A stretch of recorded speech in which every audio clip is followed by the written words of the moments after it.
पगान झगा तन पे कहीं जाने को आही बसो के ही ग्राम। धोती फटी सिलटी दुपटी और पाए वो पान की नहीं शाम। द्वार खड़ो द्विज दुर्बल एक चौकी रयो वसुधाभिराम। पूछत दीन दयाल को धाम बतावत आपनो नाम सुदाम। जाकर के भगवान द्वारिकाधीश को कह दिया है, भगवान धोती फटी है, कुर्ते में भी दो चार फटे हुए, दो चार जगह से लकड़ी भी ठीक नहीं है, शरीर पे एक दुपट्टा पड़ा हुआ है वो भी फट रहा है, और शरीर की स्थिति ऐसी है कि आप चल के देखोगे तो शरीर की एक एक हड्डी अपनी आंखों से गिन दोगे, इतना दुर्बल है, ताकत ही नहीं शरीर में, और बूढ़ा है, दुर्बल है। पर द्वारिकाधीश के कान पर जैसे ही पड़ी, पूछत दीन दयाल को नाम बतावत आपनो नाम सुदामा। जैसे ही भगवान ने सुदामा नाम सुना, भगवान ने जो सोने के सिंहासन पे, जिस सिंहासन पे बैठ के भगवान राजकीय कार्य किया करते थे, उस सिंहासन पे बैठे थे। लक्ष्मी पंखा जल रही थी, नौकर चाकर खड़े थे, दरबार लगा हुआ था, सभी दरबारी लोग, सचिव, सेक्रेटरी, सदस्य, अध्यक्ष, फलाना दिकाना सब बैठे हुए थे। जैसे ही भगवान के कान पर सुदामा नाम गया, भगवान ने उस स्वर्ण के सोने के सिंहासन से उतर के भगवान ने द्वार की तरफ दौड़ लगा दी।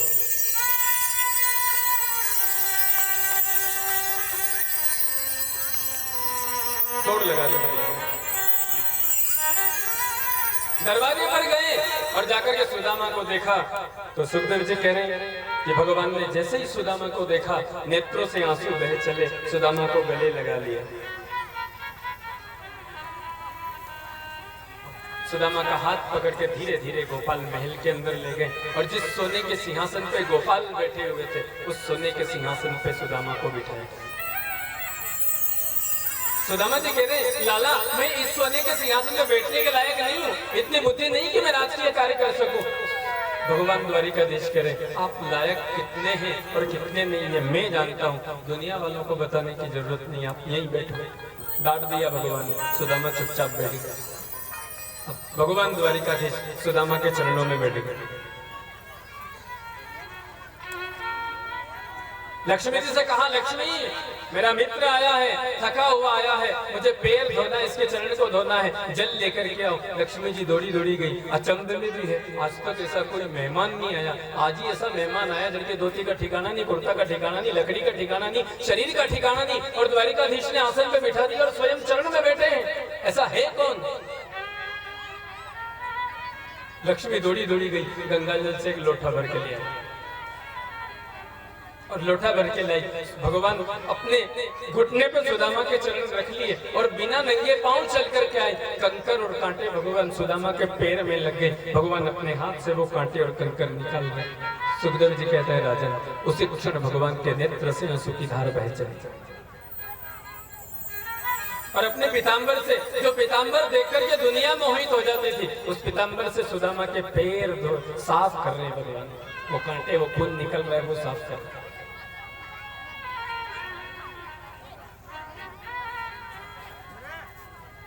लक्ष्मी जी जल का लोटा भर के लाई। लक्ष्मी जी ने कहा, लक्ष्मी जल डाल। लक्ष्मी जी डालने लगी।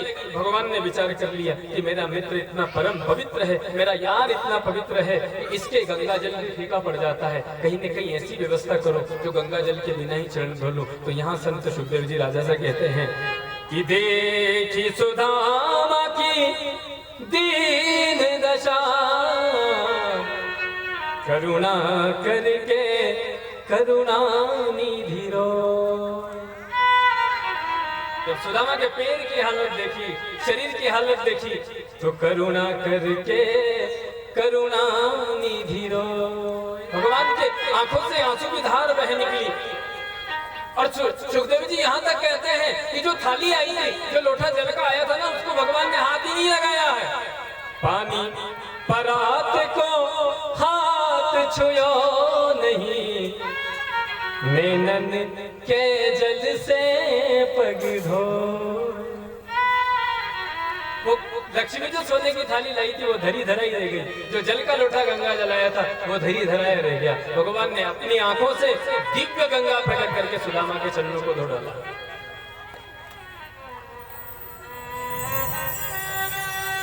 अपने सेवकों से कहा नए कपड़े लेके आइए, नए कपड़े लेकर के आए, भगवान सुदामा को पहनाया।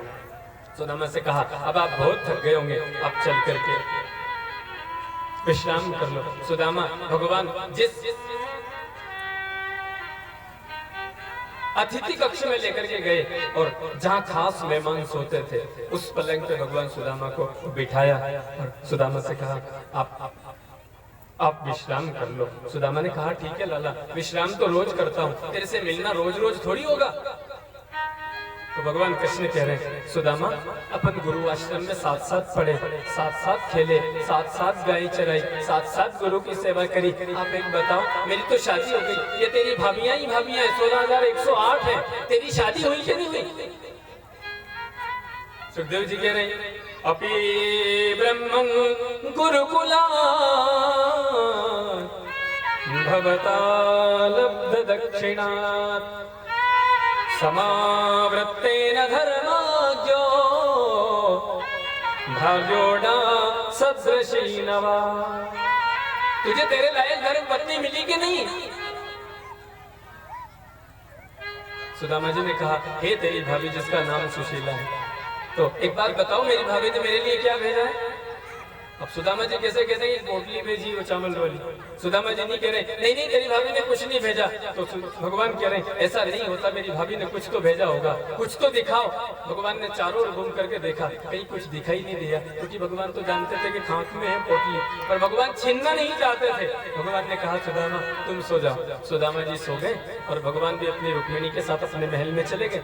जैसे ही सुदामा सोया, नींद आंख लगी, नींद आई, और जैसे ही वो हाथ से पोटली दबा रखी थी, वो हाथ शिथिल पड़ा कि खाक में से पोटली बाहर आ गई। भगवान अपनी रुक्मिणी को लेकर के फिर आए और सुदामा तो नींद में सो रहा है। भगवान ने वो पोटली जब हाथ पे ली तो कहते हैं भगवान की आंखों से फिर आंसू आ गया। पोटली खोली और एक मुट्ठी लेकर के भगवान ने अपने मुंह में डाली, दुनिया का समस्त ऐश्वर्य मैंने सुदामा को दिया।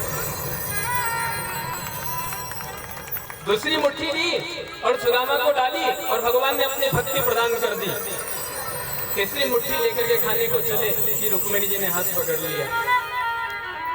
रुक्मिणी जी कहने लगी आपने सब व्यवस्था भी दे दी, भक्ति भी दे दी, अब तीसरी मुट्ठी में आप अगर तीनों लोग भी दे दोगे तो तीनों लोग के अंदर तो हम रहेंगे। आपका विचार है मैं कोई नौकर चाकर बन के सुदामा के यहाँ रहूंगी क्या?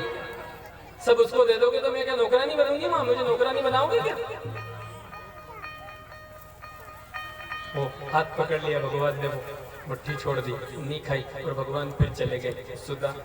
सुदामा सपने में पड़े पड़े सोच रहे मेरा यार इतना सुंदर है, इतनी सुंदर झांकी है, इतनी सुंदर और सुशीला पत्नी है, अगर भगवान मुझे धनाढ्य बनाता तो मैं भगवान मेरे द्वारिकाधीश की नजर उतार देता हीरे मोती भर करके।